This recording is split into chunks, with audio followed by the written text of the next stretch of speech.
Aquele nome quase não aparece nos livros de história. Ele não é celebrado como um grande conquistador, nem lembrado como um governante sábio. E ainda assim, durante alguns instantes decisivos, fez aquilo que nenhum outro rei, general ou imperador da antiguidade ousou tentar. Humilhou Alexandre, o homem que o mundo chamaria de o Grande.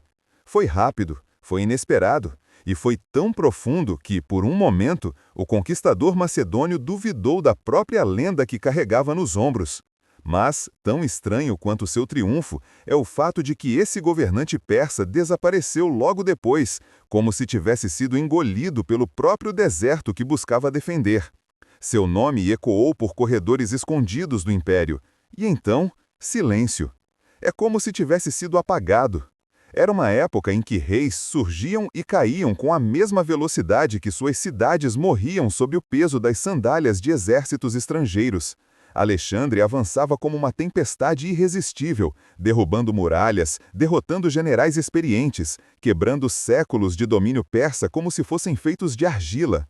Mas o que quase ninguém sabe é que, em meio a essa marcha avassaladora, existia um momento de hesitação, uma ferida no orgulho do macedônio. Um único homem, governando uma região que muitos consideravam insignificante, conseguiu pará-lo. E não apenas pará-lo, mas expô-lo. Fazer o mundo olhar para o conquistador com outros olhos. Por trás dessa vitória improvável havia segredos antigos, alianças frágeis e um império persa à beira do colapso, tentando desesperadamente encontrar algo ou alguém capaz de detê-lo.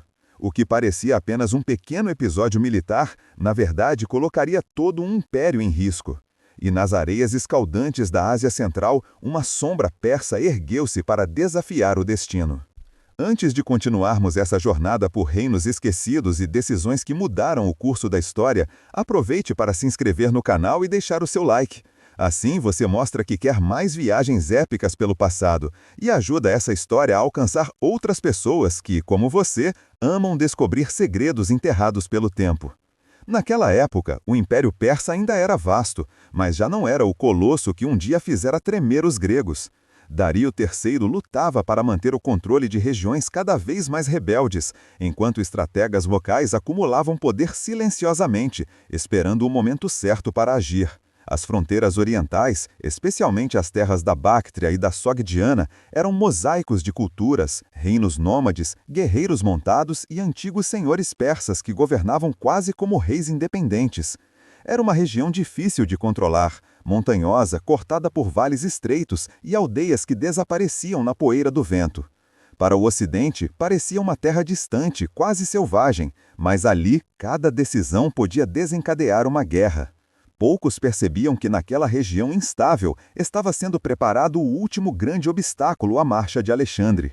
Enquanto o macedônio conquistava cidades e humilhava generais persas, mais ao leste, um governante pouco conhecido afivelava a armadura, reunia conselheiros e estudava cada movimento do inimigo.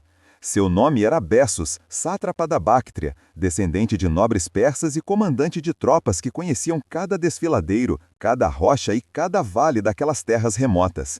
Ainda jovem, tinha sido ensinado a observar o silêncio dos montes como quem lê um presságio.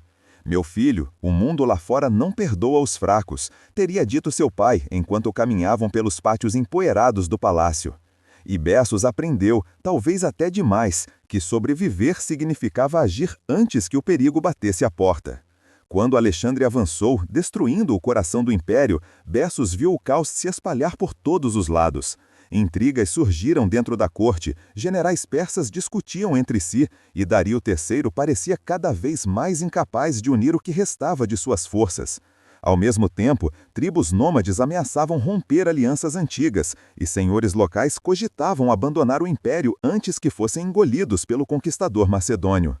Bessos sabia que qualquer passo em falso poderia custar tudo, mas também sabia que sua região tinha algo que Alexandre não conhecia: terreno traiçoeiro, inimigos invisíveis e guerreiros que não temiam morrer pelas montanhas que os criaram.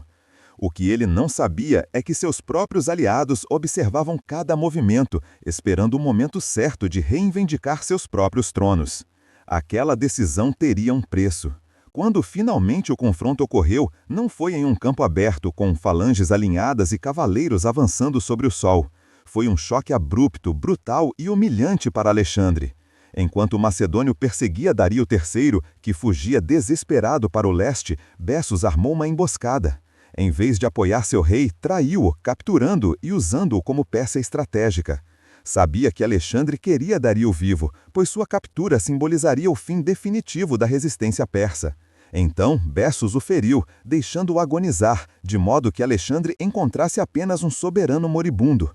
Não seria ele o salvador do rei persa, mas o homem que o alcançou tarde demais. Foi uma humilhação que atravessou o orgulho do jovem conquistador.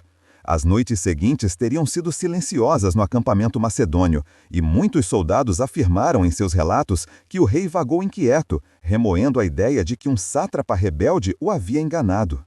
Mas não terminou ali. Após a morte de Dario, Bessos proclamou-se Artaxerxes V, herdeiro legítimo do trono persa.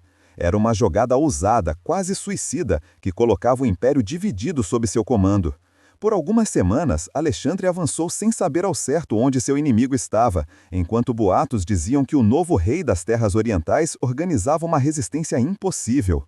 Houve batalhas rápidas, escaramuças ferozes, aldeias queimadas durante a noite. As montanhas da Báctria ecoaram com o som de cavalos, flechas e lanças quebrando escudos. Alexandre tentou perseguir Bessos por vales estreitos e desertos traiçoeiros, mas sempre chegava tarde demais. Sempre encontrava acampamentos abandonados, trilhas apagadas, relatos confusos. Era como se o persa fosse uma sombra impossível de capturar. Mas essa resistência tinha um limite. Os próprios aliados de Bessos temiam sua ambição e sabiam que cedo ou tarde Alexandre triunfaria. O erro fatal de Bessos foi confiar demais na lealdade de quem governava ao seu lado. Quando percebeu, já era tarde, foi traído, capturado, entregue aos macedônios como presente. O homem que humilhou Alexandre, que enganou seu orgulho, que ousou se proclamar rei diante da tempestade, caiu pela mão dos próprios persas que buscava proteger. As consequências foram rápidas e implacáveis. Alexandre, determinado não apenas a punir Bessos, mas a apagar o insulto que sofreu, ordenou que ele fosse julgado e executado da forma mais dura possível. A mensagem era clara: ninguém que ousasse enfrentar o conquistador sairia impune. A partir daquele dia, nada mais seria como antes nas terras orientais do antigo Império Persa. A Báctria e a Sogdiana foram reorganizadas, líderes locais foram substituídos e Alexandre se fixou na região por meses, fazendo revoltas que talvez nunca tivessem ocorrido se Bessos não tivessem acendido aquela chama. Até hoje, estudiosos discutem se ele foi um traidor covarde ou o último defensor legítimo das terras persas. O legado desse episódio permanece vivo, ainda que pouco conhecido. Para muitos, Bessos foi o homem que ousou enfrentar o inevitável. Para outros, apenas um governante desesperado tentando salvar seu próprio poder. Mas a verdade é que, por um instante, ele mudou o curso da história, feriu a lenda do maior conquistador do mundo antigo e fez com que o nome de Alexandre ecoasse com menos brilho, ainda que por um breve momento. Se você quiser continuar viajando por histórias como essa e explorar impérios que surgiram, caíram e deixaram marcas invisíveis no tempo, inscreva-se no canal, deixe o seu like e conte nos comentários qual personagem ou civilização você quer ver aqui na próxima vez. A história é vasta e sempre existe mais um segredo escondido para ser revelado.